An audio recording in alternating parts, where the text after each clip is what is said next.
Welcome to today's town meeting program, Thursday, October 27th, 2022. I'm J.R. Lewis, glad to be hosting on KLAM here, or for any of you joining us after the fact on demand on the YouTube channel, great that you could join us there as well. This show is brought to you by Cordova Wireless Communications, your local cell phone and data provider, which provides your local talk show. And this time we are visiting with Lieutenant Governor candidate Jessica Cook, who's running with Les Guerra. We get a chance to learn a little more about her than we knew before, and also point out that if you would like to meet this candidate, she's participating in a meet and greet at the Reluctant this afternoon/evening from 4:30 to 6. So if you have any questions that we don't cover here this morning that maybe I didn't think of, and we were only able to talk for about 20 minutes, so we couldn't get really deep into the weeds, but certainly talked about fisheries, and so you can kind of get an overview of what she knows or hopes she knows in that regard. And then any other questions, again, the Reluctant this afternoon, 4:30 to 6, you can meet with Lieutenant Governor candidate Jessica Cook. So we'll find out about her background, how she got involved in this race, what some of her priorities are, what she knows about fishing. That's all on the way here on the Town Meeting Talk Show.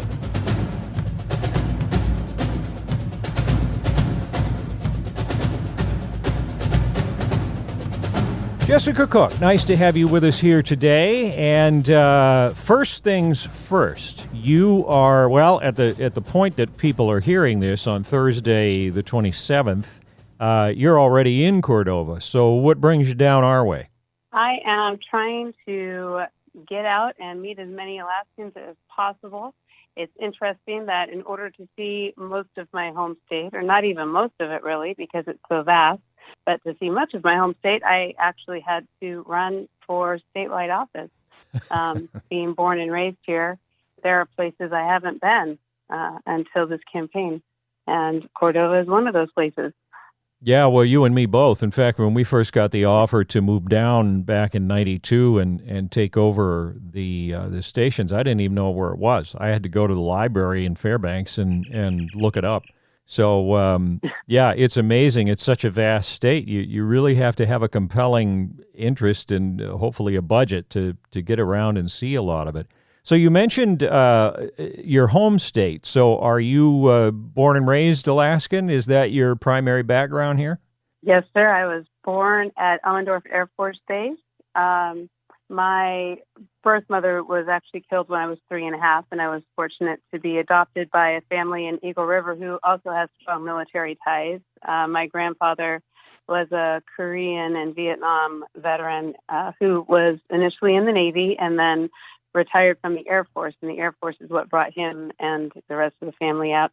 And he went into the Air National Guard, and several uncles and cousins followed his footsteps. So I was raised in a strong military, community-minded family with a strong sense of public service. So I've got volunteer firefighters, police officers, and a lot of educators, public educators in my family.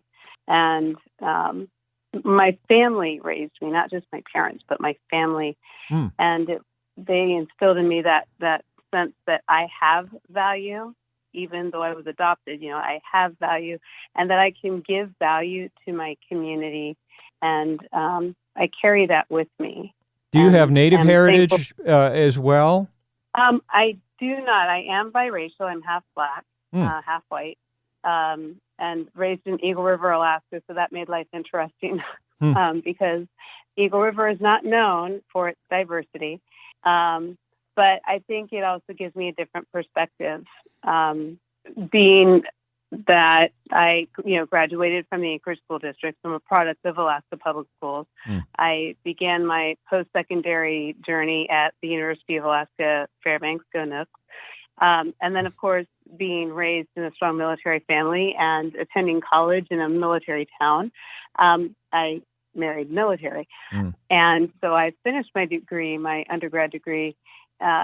We were stationed in South Carolina, which is when it really became apparent that I really am half Black. Well, And seeing those opportunities and how they differ in Alaska as opposed to other, South Carolina, for example, really opened my eyes. And I have 3 gorgeous, beautiful daughters. And I looked at my husband and I said, I don't want to raise my children in this environment. We need to go home. yeah.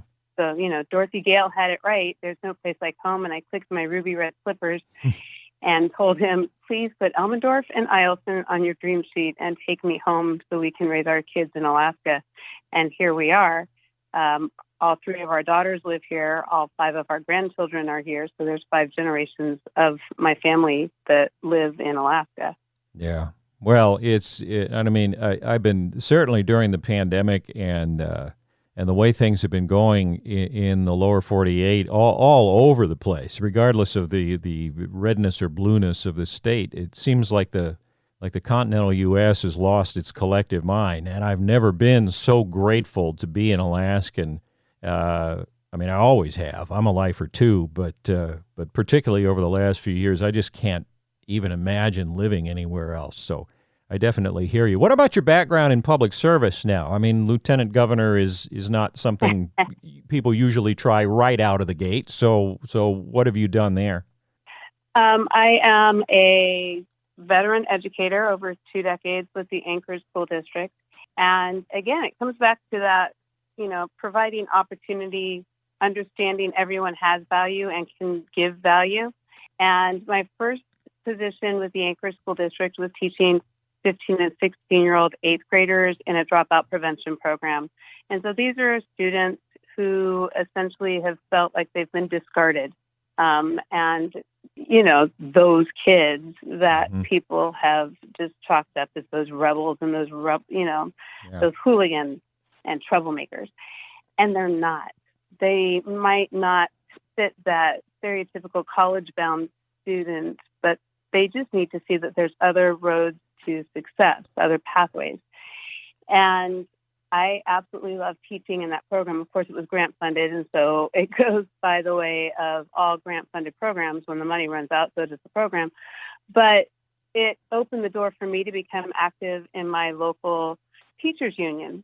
And through that, I became a member of the board of directors for the Anchorage Education Association and worked my way up to vice president of the Anchorage Education Association.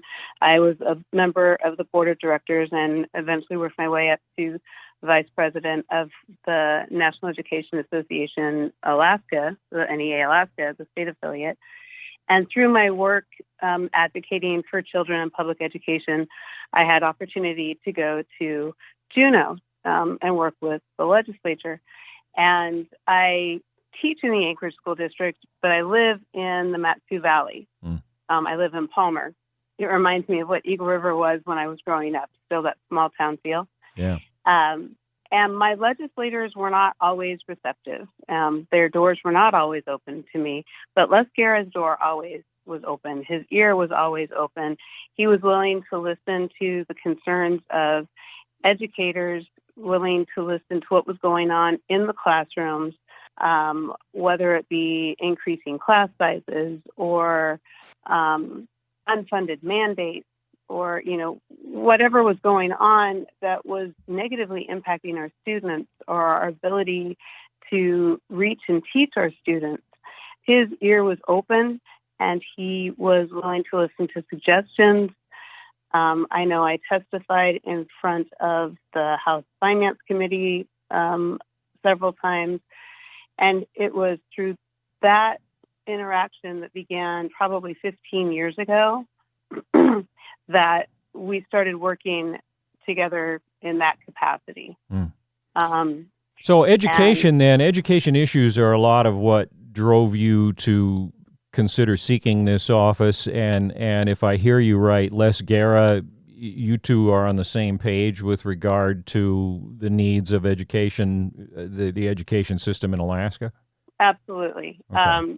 With him growing up in the foster care system and with me, beginning my teaching career with at-risk youth and my personal background being an adopted child, not an infant, which puts me in a whole different category. There was some commonalities, and we both understand how opportunity can lead to success, but we have to make sure that every Alaskan has that opportunity. And right now, and it took a long time, when he initially approached me, I would say it was probably a good 4 or 5 month long conversation that we had before I ultimately accepted to run as his running mate.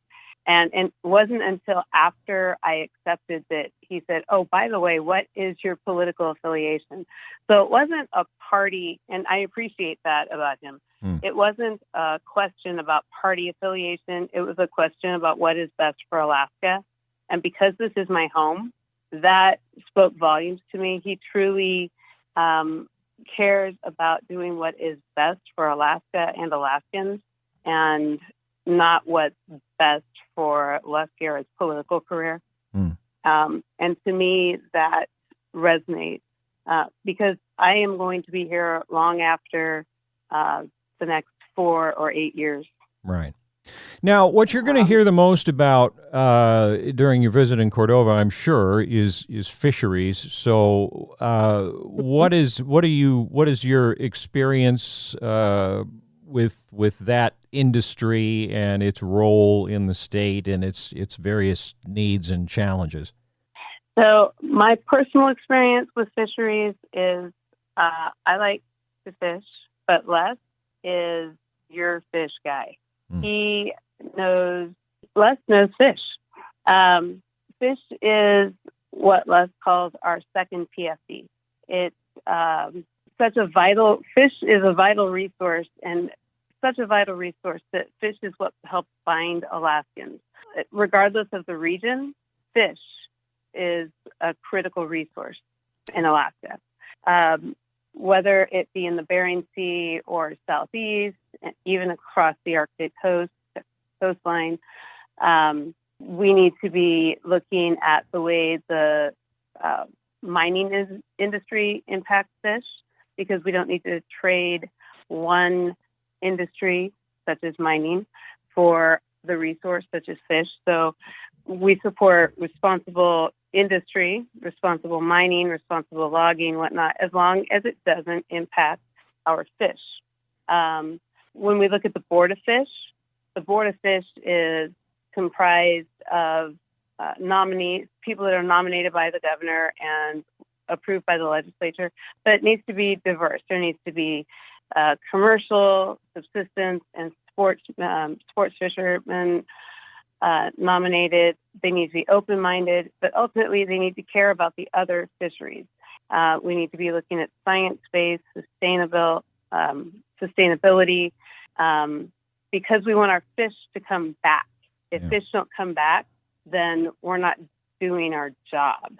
One thing that was really troubling to me, because I care about people, is in Western Alaska, where they're struggling in so many ways, but especially dealing with the impacts of bycatch and the just such low returns on their salmon. The governor wanted to open up just all-out fishing season, and the people who rely on salmon for subsistence didn't even have enough to feed their families. Yet it was, hey, if you can charter a plane or fly your own plane, come on out and go fishing. And for me, that's a problem because there are people who rely on fish to feed their families. There are commercial fishermen who rely on fish to pay their bills. So I think we need to kind of prioritize things too. We need to look at, there's a lot that needs to be looked at and considered when looking at nominees to the Board of Fish. Yeah. Have you heard much from fishermen in our region? I know there's been a lot of attention. I mean, certainly these unprecedented crab closures and the historically low runs out in the west. But as far as any fisheries in Prince William Sound, are you and Les aware of the kinds of things that are going to matter to Cordova's commercial fleet? Because obviously our entire town relies on commercial fisheries being successful. Right. I've talked to a few. So I have some friends that do fishing, but it's mostly out of, they're out of Katchmek Bay. But the returns that they've seen are dismal, and there is a concern that, what are they going to do? There are families that are hurting. There's been talks about, outside fishing from, Seattle fleet. And so, these are issues that once in office, we're going to have to sit down and look at, and we're going to have to look at who's on the various boards. And there will have to be some serious discussions and get, the experts from the regions. There needs to be regional representation, and get them in the room and have some serious conversations, discussions, look at data, look at, what plans make sense. What can we do to help find out why our fish are not coming back? What can we do to increase the volume? We need to get experts in the room, and it needs to be a regional representation. Yeah, because, of course, expert is a broad word. It's not just science and biologists, but native voices, of course, and people that have been around a long time and have maybe a more instinctive sense, having lived in certain areas, what the history is and the performance of the fisheries and that kind of thing. There's been a lot more movement in that direction, which I certainly think is encouraging, and I would imagine you would too. Now we're getting down to our last couple of minutes. You said something that I thought was very interesting. We were talking about being an educator, which is sort of a movement I've enjoyed seeing develop in the last several years, and that is that when you come out of high school, going to college and trying for a white-collar job to be a hedge fund manager or something like that is not the only definition of success. It's not one size fits all, and there are trades and there are apprenticeships and other things. Do I get the sense that you are oriented that way, maybe more than some in the conventional system? Absolutely. I know that, for instance, on a fishing vessel, an accountant might be useful, but I would think there could be more need for a welder in a pinch than somebody that can use a calculator. If you get a hole in your hull, I don't know that the calculator can do a quick patch job. Definitely. I think steering some students toward trades where they can work with their hands. A lot of students are disenfranchised when they just spend their time with a textbook or staring at a screen, even interacting in, virtual classes. It's great that we're integrating technology. I love that. I have 2 master's degrees. The second one is in instructional media. I'm working on my doctorate. I actually shelved it for this campaign on creating interactive or online learning environments for neurodiverse learners. But if you're not engaging your learners, they are going to be disenfranchised with school. And one thing that we've done is we have taken away those shop classes, the carpentry classes, the welding classes, the metal shop, the automotive classes, those classes that engage students in using their hands and their critical thinking skills in a productive way where they saw a future, a career. They could come out of high school with skills that they could either put to work right away. They could join an apprenticeship program because if there is a plumbing problem at my house, I could try to fix it, but I am not a plumber by trade. Right. Well, and how many stories have we heard recently over the last few years, certainly post-pandemic, where, if you want to get a well dug, for example, you have to wait, even in more populous areas, you have to wait 2-3 weeks before somebody can come out.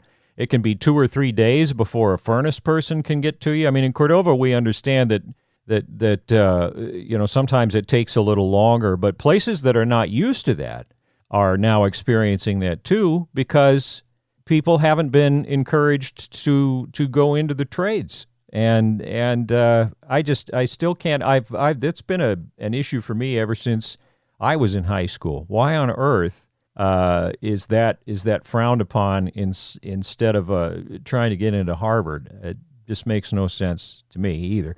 Exactly. Jessica Cook, tell us again. Let's review again one more time your agenda while you're in Cordova. It's today and tomorrow, the October 27th and 28th. Is that right? Yes, and I will be meeting with some community leaders. And excuse me, I would love to meet as many community members from Cordova. I will be at the Reluctant Fisherman from 4:30 to 6 p.m. Thursday, the 27th. Right. And again, please come on out, come say hi. I am excited to be visiting Cordova. So yes, definitely stop by, say hi. Come talk to me about fish. Come talk to me about education. Let's see if we can work on restoring the trades back into our core high school curricula. We prioritize our funding, and you can tell a lot about a society by the way they treat their youth and the way they treat their elders. And we are taking so many opportunities away from our youth when we cut these courses out of their curriculum.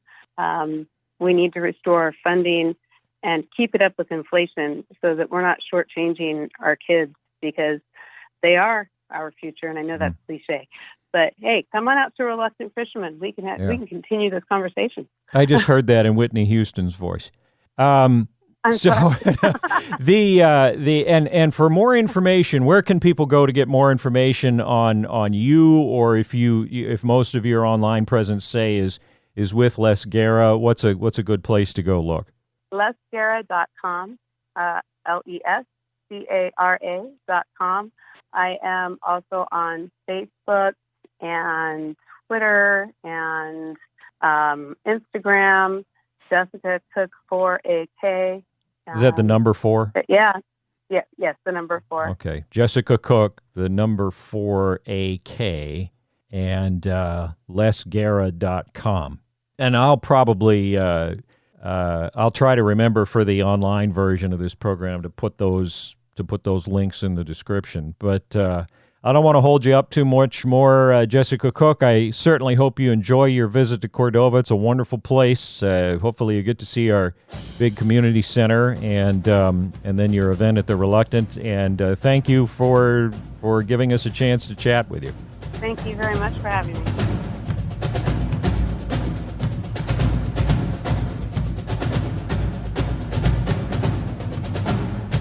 Lieutenant Governor candidate Jessica Cook running with Les Guerra, our guest on the Town Meeting Talk Show here today. Glad you could tune in, whether it's on the air when we heard it between 10 and 11 here on KLAM, or if you're hearing the delayed version, the on-demand version, on our YouTube channel, which is youtube.com/Cordova TV. Your local talk show is made possible by Cordova Wireless Communications, not only giving us the chance to serve you in this way, but also, as we mention frequently, an important part of our economic success here, not just through the services that they provide along with Cordova Telephone, but all of that outside money, millions of dollars a year that they're able to bring in, which circulates through our economy here. Remember, if you ever have any ideas for one of these shows, we've got one coming up before too long with Dr. Glow about some kind of a weight loss program that he's going to be spearheading. So that should be in the next few days, I would think. But again, it's intended to be a community program for hearing community voices, and you don't have to be an elected leader or any kind of leader at all to suggest something. Anybody who listens is welcome to do so. So hope you'll feel free to get in touch with us. Also, P.S., if you would like to learn some more about Jessica Cook's role in the campaign or reach out to her for any questions beyond what we covered in the show, you can look in the description of this, assuming I'm able to do it successfully, the description of this version of the show that's on demand on the YouTube channel, and we'll put links to those things. So again, that's youtube.com/Cordova TV, and you just look for the town meeting entry for October 27th. Thanks again for tuning in. we'll get regular programming back underway, including the items that we had to preempt to make room for the show. It's all coming up here on KLAM.